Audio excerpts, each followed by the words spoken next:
Foot Locker, which reports earnings this week, is up 9% on the year, while Nike, their largest supplier, is down 8%. In fact, Foot Locker has outperformed Nike by roughly 30% in the past 6 weeks. How should one trade or fade this outperformance? We'll work through a trade idea together today on Open Interest.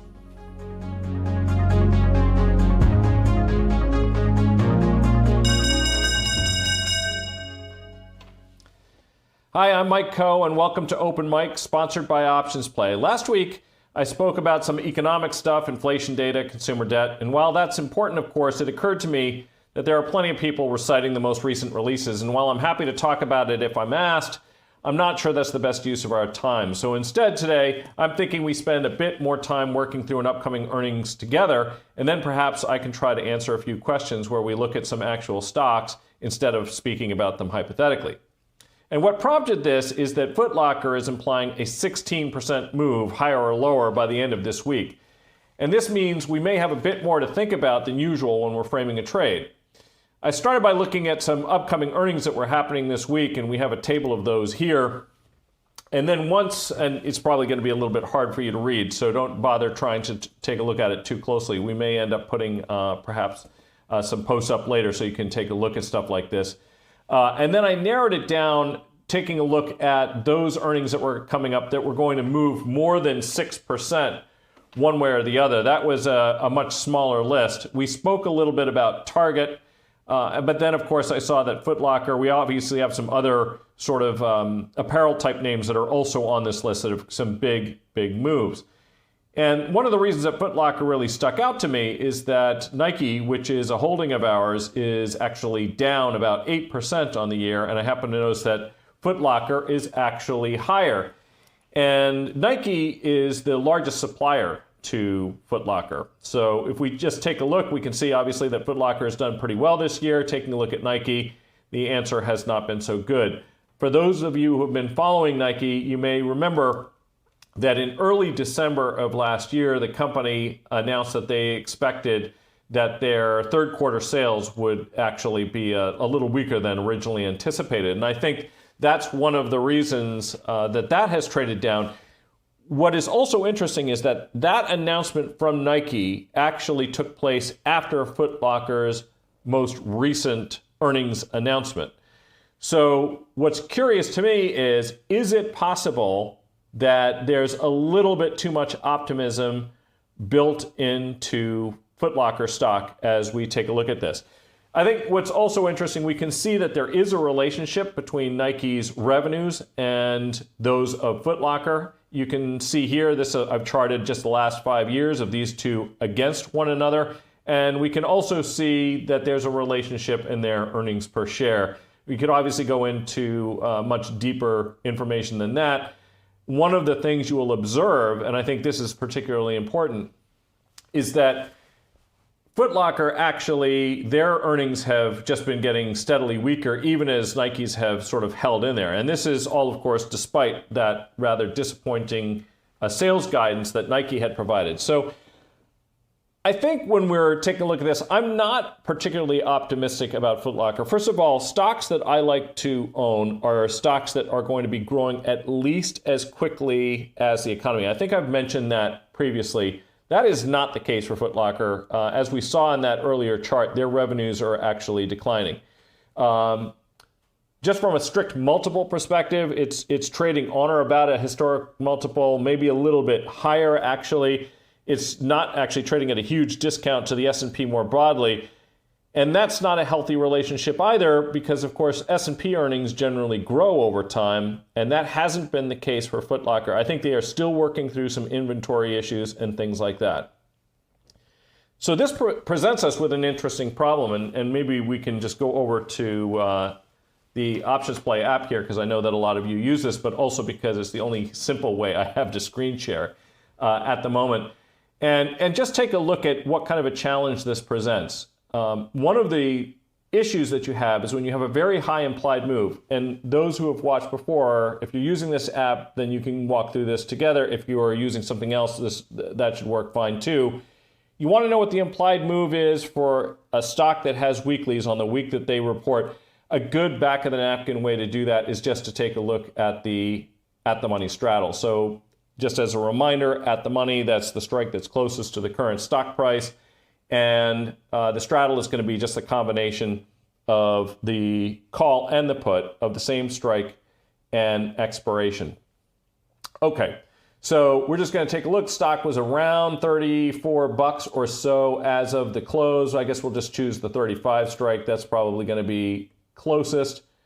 And of course, this is May, so I'm just going to back this up to this week, March 8th. And here you see it, right? So I'm just going to put, call, there we go. And you can see just how expensive these options are. Now, bear in mind, of course, the put's going to be a little bit more expensive because it's $1 in the money. But still, we're looking at some pretty substantial moves. $6 for that at the money straddle. That's pretty pricey. Okay, so if you're thinking about making a bearish bet, where does that leave you? And if you were just going to say, for example, buy the at the money put, the stock has to move down a substantial amount before you see any profit. So we can either choose one that expires this week, or we could choose one that expires a little bit longer. Again, just for the sake of argument, I'm going to look at the one that expires this week first. And by the way, please be sure to leave any comments or questions, and we'll try to address those too. And maybe we can look at a stock if you have interest, because I think it's a good idea that instead of speaking about these things hypothetically, we try to go through real world examples. I think that's a bit more helpful. Okay, so if we take a look at this, one of the things we're going to see is that the stock would have to move down very substantially before you would see any profits. You can see, in this case, the downside break even, 31.5. That may not seem like that's all that much, but when the stock is 33.90, a decline of $2.40 just to get to the break even if you're making a bet in one direction, that's pretty chunky. So one of the things I like to try to take a look at in situations like this is there a way that I can potentially sell these nearer dated options and buy something longer dated, essentially, and that way I'm taking advantage of the fact that these near dated options are going to decay very sharply. Now, what's important here to remember when you're thinking about doing something called a calendar spread, so that's what that is, a long calendar spread. If I buy a longer dated option and then sell a nearer dated option against it, I'm getting into a long calendar spread. The really important thing to remember is that the decay that I'm talking about, all of this event premium that is baked into these options, that's not just going to affect the options that expire at the end of this week, but also those that expire at the end of next week, and so on.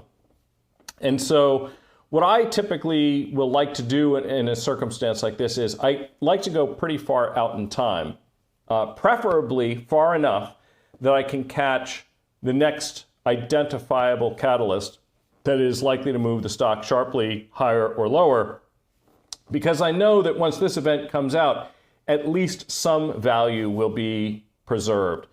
And so in this case, we could just say, all right, well, why don't we choose then, and then I'll be looking to sell potentially this near dated option. So we'll just, and the weeklies, conveniently enough, they're going to tend to have more strikes. So you have a little bit more flexibility. You notice that when we were choosing regular way options, maybe we didn't get a close strike, but here we can go out a little bit further in time. So to ensure that I'm going to catch the next earnings, which I'm just going to double check the anticipated date. It's obviously only an estimated date until the company actually announces. So the next one is going to be May 20th.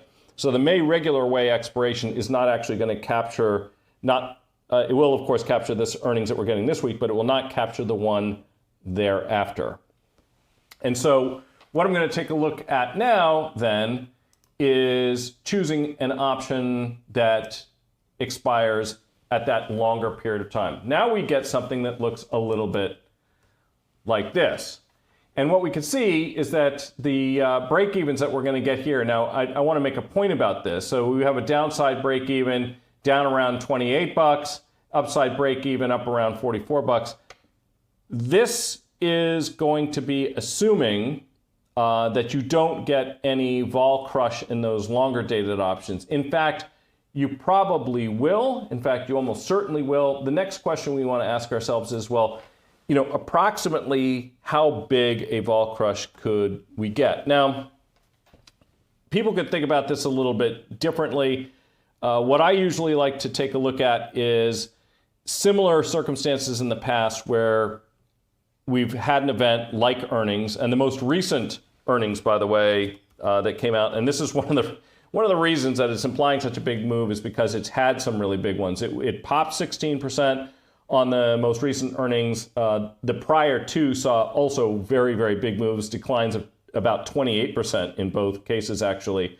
So this thing really can swing around. And I think that's important, too, because as we think about those break-evens and we realize how far away they are, this one almost looks like it's found money, but it's worth noting that the stock really can move very, very sharply. Okay, so the most recent earnings took place the last week of November. And what we can see if we go out in time, we can see approximately how much longer dated options premiums fell after they reported most recently. And that decline was, give or take, I'm just going to, and by the way, I'm going to make an effort to make sure that I can share more screens than just this one in the future, because some of this other information may be interesting or relevant. So what we saw was that the decline in 6-month implied volatility, it's not exactly 6 months to June, obviously I know that, but it's probably not a bad approximation, went from the low 60s to the mid 50s-ish. I think that's basically one of the things we could say. So this is actually going to narrow up a little bit because we are going to see that decay come a little bit out of those June options. But I still anticipate that there's going to be quite a lot of premium in them. One other quick point I would make, and that is that when I'm using something like a calendar spread, I usually try to choose a strike that is closer to the direction of the anticipated move. And as I was saying, Nike has not been trading well this year, underperforming the market, clearly underperforming Foot Locker. We own Nike, and I like the company better than I like Foot Locker. So I'm obviously leaning a little bit more bearish in this particular instance. So if I thought, okay, well, maybe it's going to make the implied move lower or something close to it, rather than choosing the at-the-money strike like this, the 33.5s, I would probably choose a strike so that my peak profits are going to be achieved at something closer to my target price. So if I'm thinking, okay, I think this thing's going to go down 8 to 10%, maybe I choose something like the 31 strike here. Now out to June, you'll notice it doesn't have that. So I will actually sometimes choose a slightly lower strike. So you can sometimes choose a higher strike, but these are very high premiums. I'm expecting some vol suck out of there. You can see just by looking at how this chart changes, depending on which one you choose, what the behavior is. So we can lay out a little bit more money. In this case, it would be about $2.45 per contract to put on the June 32.5 put and then sell the March 8th weekly 31 puts against it for $1.50. You're going to end up with a payout profile like this. This upside break even, as I mentioned before, at 38.70 is probably a bit overstated. If you use something that's at the money, you can think of that as basically getting short the move. You think that there's going to be a smaller move, arguably, than what the market is implying. Essentially, that's the bet you're making. So I think this is kind of an interesting way to look at these situations where you have these very, very high implied moves. Now, bear in mind that those options could be quite reasonably priced. You could have the straddle 10, 12, 15% of the current stock price, and you may indeed get a move of that magnitude. But we've had a lot of those big moves. I think it's sometimes wiser in cases like this to essentially make a bet if you think you're inclined to pick a direction. And this is the direction that I'm inclined to bet. on this one. Of course, if you have a different point of view about Foot Locker, you could use an upside call spread or something like that. Now, one other thing that I think is interesting, and I'm not trying to make this too complicated for folks, but the important thing to understand is that you can take an option structure like this and you can combine it with another similar structure, and you end up with something that is actually quite interesting. So if I leave this trade in, and actually I'm just going to move this down to the 30s for simplicity so that we're, because there's going to be a lot of different numbers floating around. So now what do I have on? So this right now is the March 8th weekly, June regular way, because there's only June regular expiration options listed in Foot Locker right now. Calendar put spread. What would happen if I were to add a similar call spread to this at this point? So again, I'm going to pick a long June side. Maybe I'll pick the 37.5 calls. So that's at least a 10% move to the upside, and then sell something similar that expires at the end of this week. Now, what we end up with is something that you could call a strangle swap. So it's basically I've combined a call calendar spread with a put calendar spread, and you get something that looks like this. And this was part of the reason why I wanted to make this a more free-form conversation today, because when you start looking at multi-legged spreads, it can start to seem pretty complicated. But really, if you break it down into sort of its basic components and think about how you got there, you can end up with structures like this that actually can have fairly compelling payoffs. Because what you'll observe, and again, remember, I'm expecting about 20% of the vol in the 6-month options or so to come out of it. So that's going to sort of shrink this payout a bit. But you can see that the upside break even, and this is only looking out to Friday on both sides, is very interesting. And in fact, I did put one of these on today just as a bit of a flyer here. And this is one of those things that you can do when you see these really big implied moves. Because if you try to go out and buy the straddle, you need really big moves to see profits. And if you try to short the straddle, so that's just basically selling the at-the-money call and selling the at-the-money put, the problem that you face is that you have potentially unlimited risk. And it may seem like those risks aren't that great to sell an upside call and sell a call, sell the upside, and sell the put. Here's the thing, though. Some stocks can move very, very sharply on earnings. I think mid last year, the move we saw in Marvell, stock rose 50% following their earnings. Foot Locker's clearly not Marvell. But it does illustrate the point that in this particular case, the absolute most you can lose is the amount of premium you spend. But I can tell you that those options that you're buying in June are not going to go to zero by the end of the week. In fact, the only way that they could go to zero, just to sort of highlight this point, is essentially if the stock stopped trading, but it stopped trading approximately where it is right now. And the only thing that could cause that would be for a company to come out, let's say, middle of the week and say, we're going to make a cash offer for Foot Locker, and the company accepts between the strikes that you own. Then both the call and the longer dated put are going to go out worthless. But the probability of that is very, very low.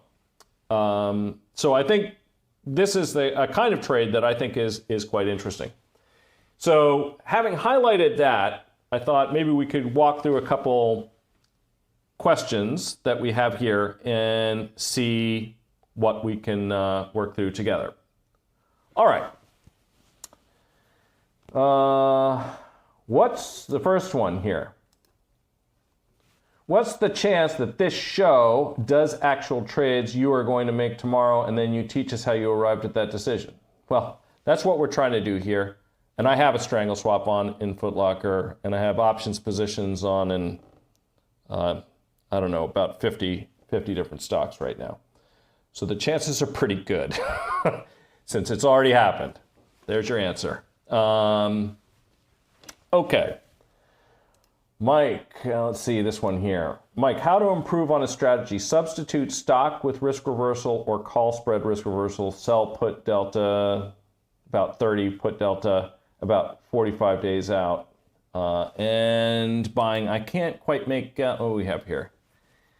And buying a call, manage the options as needed. Okay, so I'm not sure I completely understand what this question is, but managing so I don't know if this question is about managing a risk reversal or whether I think you should substitute a risk reversal for stock. I often use risk reversals or call spread risk reversals in lieu of stock. And actually, you know what? Let's look at that in Foot Locker. Okay, so there's some people out here right now who almost certainly disagree with my bearish sentiment in Foot Locker. And they also see these options as fairly richly priced and are inclined to make a bullish bet on the stock, but are a little bit reluctant to buy it after its recent outperformance. So what could you do? Well, you know, what this person is suggesting is a call spread risk reversal. So we can actually construct that here and show you a little bit what something like that might look like. So a call spread risk reversal, you're buying a call spread and you're selling a downside put to help finance the purchase. And of course, because the options are extremely expensive, in this case, I can see why you would want to do that. So I already have a short put in there, so I'm just going to leave that and purchase the close to at the money 34 strike call, and then sell a higher strike one against it. Okay, so maybe I want to give myself a little bit more upside than that. There we go. Okay, so let's take a look at this trade. So this trade expires at the end of this week, buying an upside call spread and selling a downside put. In this case, buying the at the money 34 strike calls. The stock closed 33.90, so it's only 10 cents out of the money. Selling a 37 strike call, so up about 8%, and then selling a 30 strike put, which is down about 10% from where the stock price is now. So what's nice about this is that if the stock declines, let's say 10%, you're actually not going to take any, as of Friday expiration, you're not going to take any losses to the downside. You'd put the stock at 30. So if it ends up below that level, let's say for the sake of argument, you put this trade on rather than buying the stock. And at the end of this week, it's 29 bucks. If you had bought the stock, you would have lost $4.90 a share. So 490 bucks on a 100 lot. If you did this trade, by contrast, now the way it's priced right here, you're going to collect about 4 cents. Let's just ignore that and just assume you're putting it on for approximately even, right? So you're going to lose $1 a share on one contract, which represents 100 shares. So that's 100 bucks. So stock goes from 33.90, ends the week at 29, you lost 100. What if the stock goes up by a comparable amount? So it goes up by $4. So in that case, it goes up to $37.90. Well, you're going to make the difference between those two strikes, the strike of the call that you bought and the one you sold. That's $3 times 100 is 300. So rather than making 400 bucks or whatever, you're only going to make 300. So you sacrifice some upside, which that payoff diagram clearly shows. Anything, though, sort of in between, and the relationship is much better. So call spread risk reversals, I definitely like them in situations like this. Now, an important point. The payoff diagram for any options trade is true at expiration. How it's going to behave in the meantime is actually more like this curve that I'm showing here. So if I have a long-dated call spread risk reversal, it's better to sort of think about its general shape. And its general shape is going to be kind of similar to having the stock plus a covered call. And because stocks can move large amounts if you're given enough time, I don't find these trades to be that attractive if you go very far out. So I wouldn't, for example, be interested in doing a June call spread risk reversal for this reason. I'd rather just own June options and then try to sell some near dated stuff against it, because over the course of time, lots of things can happen. Over the course of time, continents split apart, and Africa is a long way away from North America, which is not the case when it was Pangea.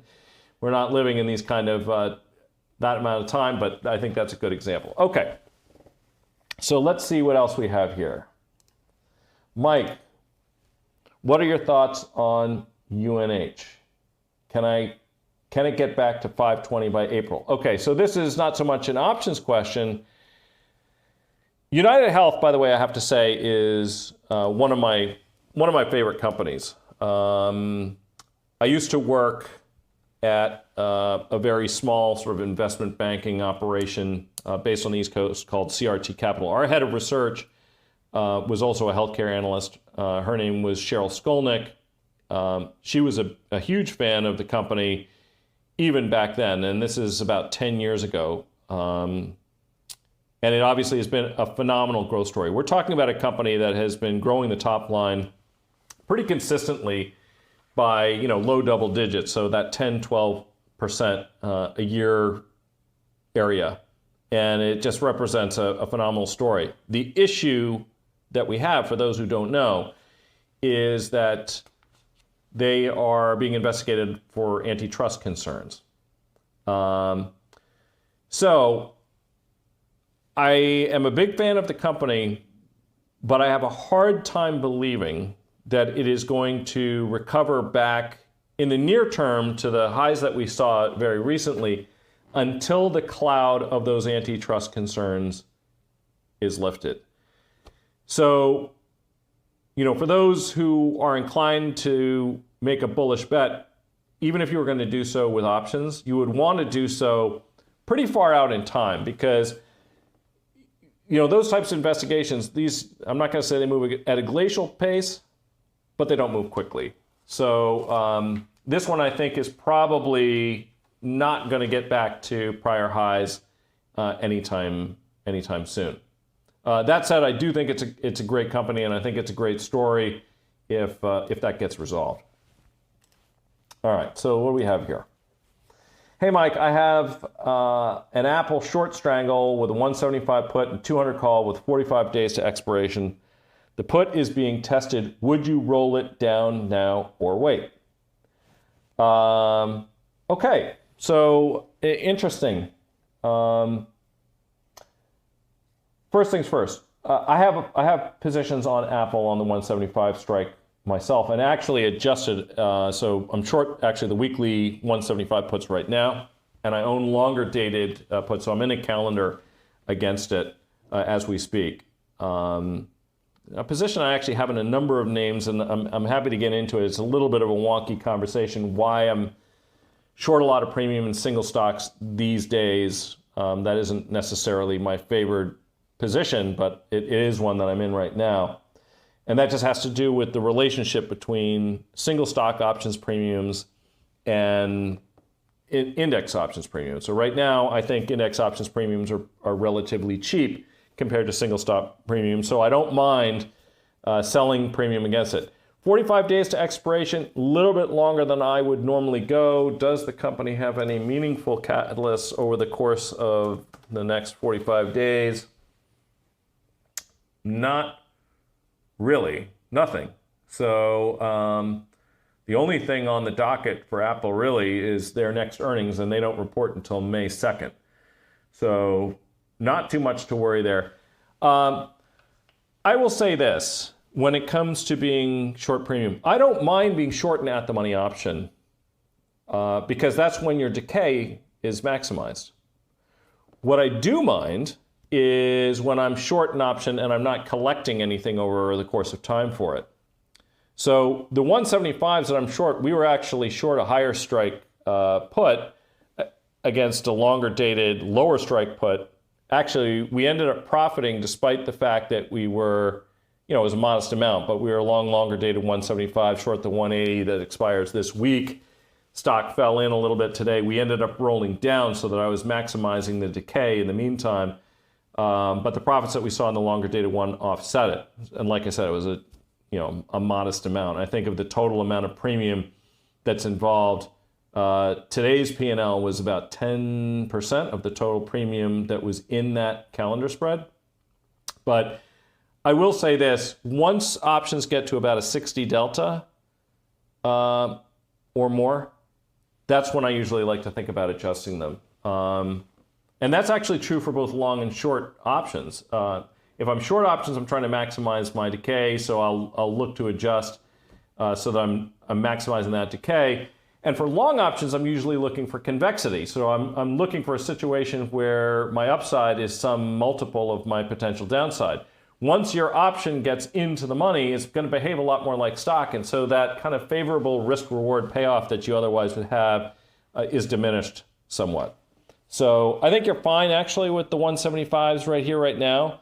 But once that thing gets up to, north of 60 delta, that's probably the time that you might want to start considering adjusting it. Okay, hi Mike, what is the best way to use unusual option volumes? I know that a lot of people use unusual options volumes as their sort of principal guideline. Let's take a look at some things. I mean, we're talking about things hypothetically. I'm trying to make sure that we actually talk about specifics. So let's just talk about things that had some unusual options volumes today. And we'll try to pick something that's big enough that everybody kind of knows about it already. So let's choose something that normally trades, let's say, at least 5,000 contracts a day, or something more even than that. What do we got in here? Target, we know they're reporting earnings. And they traded above average volume, well above average volume. Now, there's not much we can do about this now because, of course, they report tomorrow before the open. So it normally trades about 31,500 contracts, traded 167,000 today, the most active contract, and it was opening were the weekly 170 calls, followed by the 160s. And it looks like that flow was buying. So one of the things I find interesting about unusual flows is it just gives me a gauge of what sentiment is. So I do care about sentiment in the same way that we care about technicals, right? So for the most part, people who have followed me or who know me are aware that I spend most of my time thinking about fundamentals. But fundamentals really don't matter in the short term all that much. Stocks can remain undervalued. Target, by the way, is also a holding of ours, so just throw that out as a disclosure. They matter in the long term, but not so much in the short term. There's an old saw in the investment business that in the short term, the stock market is a voting machine, and in the long term, it's a weighing machine. But I obviously care about sentiment because that can drive the stock price in the near term.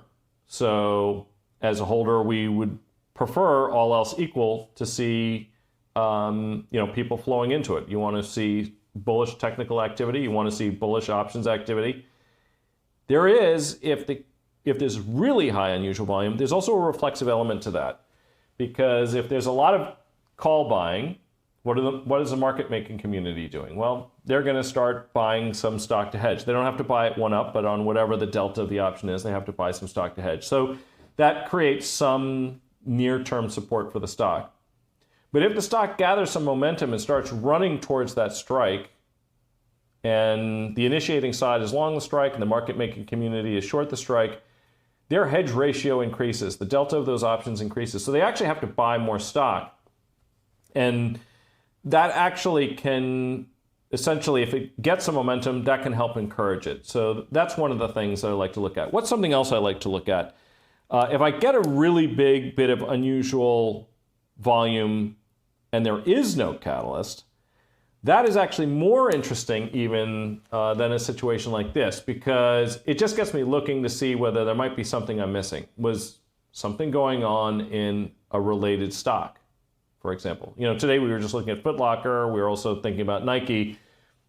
Nike's information is well understood. It's well known. But sometimes you're going to see that there's information that is related to a name that maybe hasn't quite filtered in. It used to be many years ago that I felt like there was real informational asymmetry. So I sometimes felt that as a market maker, there was toxic order flow. If I saw a big unusual put buy, come flying in, the broker that represented Goldman Sachs is coming in and trying to buy 2,500 puts from me, and he's out of breath when they come running into the pit, I usually felt like now was a good time to go get a cup of coffee rather than make a market, because I felt like there was significant informational asymmetry. I am not a market maker anymore on the options side, so I'm less concerned about that because I don't get, I'm not in a position to be picked off necessarily.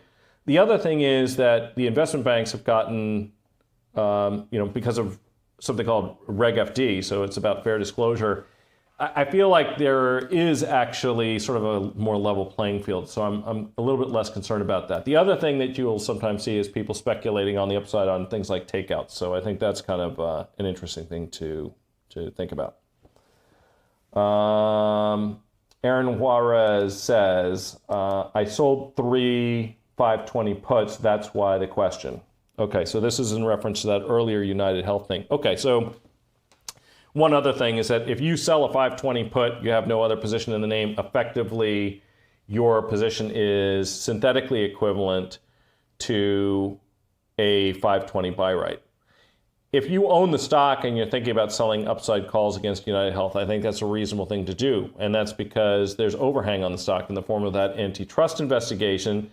And so if you're selling upside strikes against the stock, that's fine. Now, I don't know what expiration 520 that is. So with the stock down here, this is not a super high volatility name.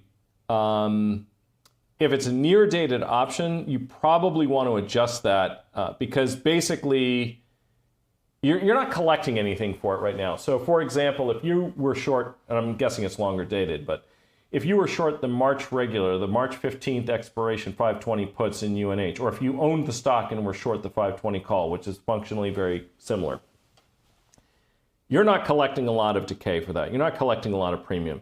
I mean, the 500 strike call right as of today's close was about $1.65. And $1.65 over a $480 stock is not a really attractive yield. The 520s have even less extrinsic value than that. So I would actually be inclined, if you were in a position like that, probably to potentially think about selling something closer to at the money. So you're actually taking the benefit of getting some decay. Joseph Kamen asks, and by the way, if I ever mispronounce your name, I probably should avoid saying people's names. So I'm used to a name that gets butchered, so I can appreciate that, and I'll try to avoid doing it myself, but no promises. Would you consider a longer dated Google call spread? Okay, so another name that we own, actually we have Goog without the L, the non-voting shares. Doesn't really matter anymore. Up until recently, I was running a mutual fund. Well, it's kind of a mutual fund. I was a registered investment company, and you prefer not to have the voting shares because you have proxy obligations otherwise, and it's not like our vote was going to make much of a difference anyway. So if people are wondering why the voting and non-voting shares seem to track so closely, don't you want to have a vote? Well, I don't know. Probably doesn't matter that much.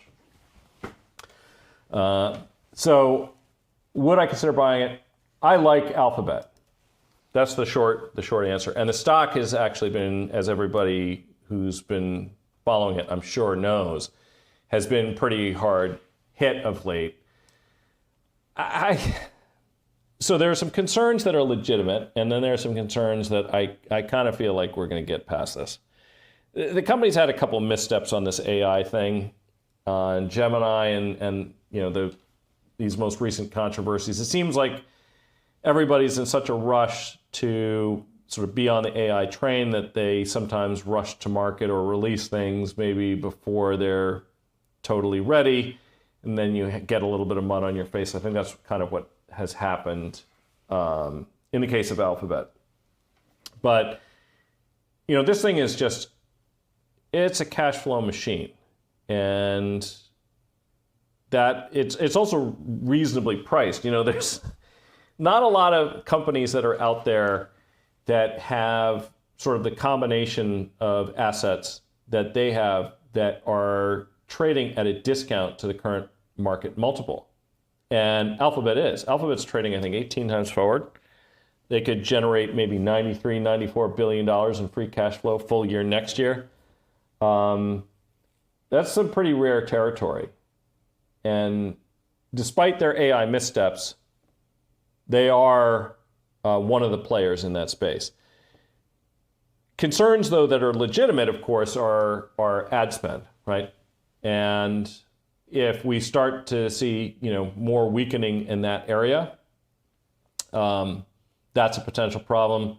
It's not a problem that concerns me that much. Name we're in. I like it. Okay. What else do we have here? I mean, is there more than one page? So let's see. Okay. How do we play SMCI here?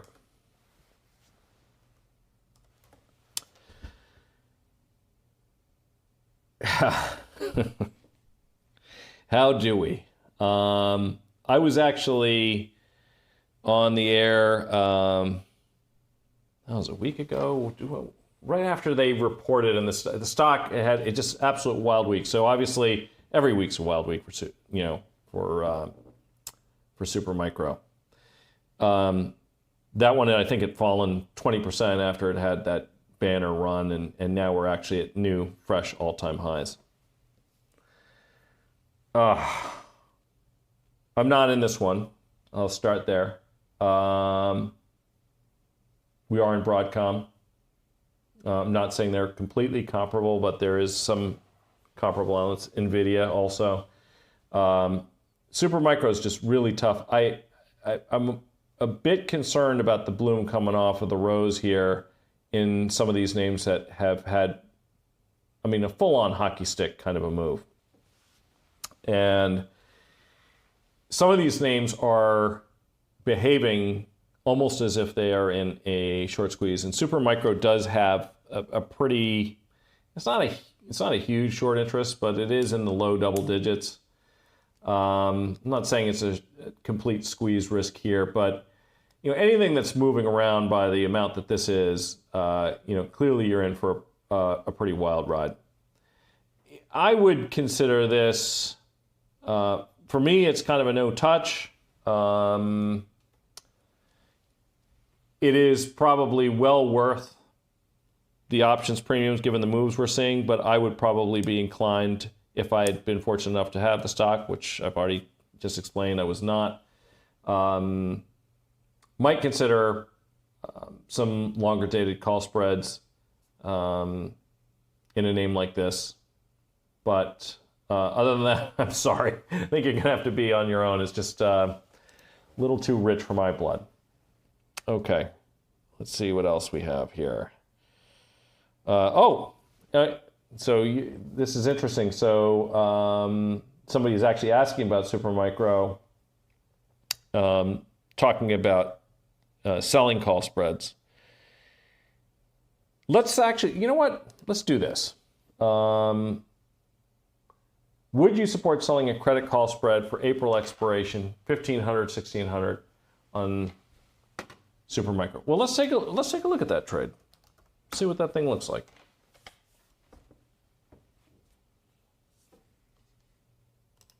See what you would get for that. 1,500, 1,600. Okay.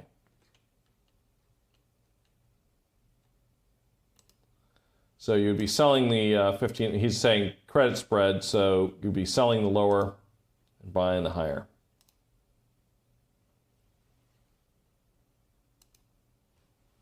So that's what your risk-reward relationship looks like there.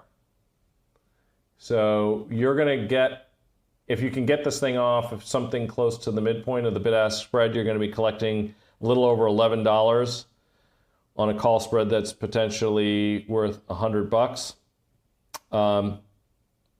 So interestingly, this kind of contrasts with what I was just saying. So statistically, OptionPlay likes it.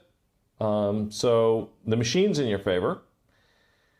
You know, my thinking is that if you happen to own the stock, I would rather just take the other side of it. Take some profits in the stock. Trade like this one bangs out 9-to-1 if the, you get, and this, look, it's a big ask to ask for this thing to, go up another 60% from here. But how big an ask when the stock moves 18+% in a single day as it did today? It's not that remarkable in that context, right? So here you have a stock that was trading $300 in January, and it's over 1,000 now. Can this thing rally 60% between now and April expiration? Yeah, it could. Should it? I don't think so. Will it? I have no idea. But in something whipsaws around like this is not where I look to collect my premium. I'd probably look for something that doesn't move quite so much. Okay, so I think I've taken up quite a lot of your time already today, longer than I have in the past, and I realize this is more of a free-form conversation. It would really be helpful if you guys put into the comments whether this is kind of the approach that you'd rather take. Talk about single stocks, look at them together. Hopefully I have better answers than I do on something like Supermicro because I don't really have a great insights there. Just not the kind of thing that I traffic in generally. But I do have positions in a lot of other stocks, so I can always talk about those. I really want to thank you guys for watching. There is an affiliate link for OptionPlay, I believe, in the description below. The live chat is only available while the live stream is going, so that won't be available on replays. The reason for that is it has something to do with clipping off that long intro that just lets everybody know that this thing is going to get started. I really appreciate those of you who tuned in today for participating. And we look to improve this thing each and every day, and we're going to be doing another one on Wednesday at 4:15. So if you're available, please consider tuning in for that. I'll see you then.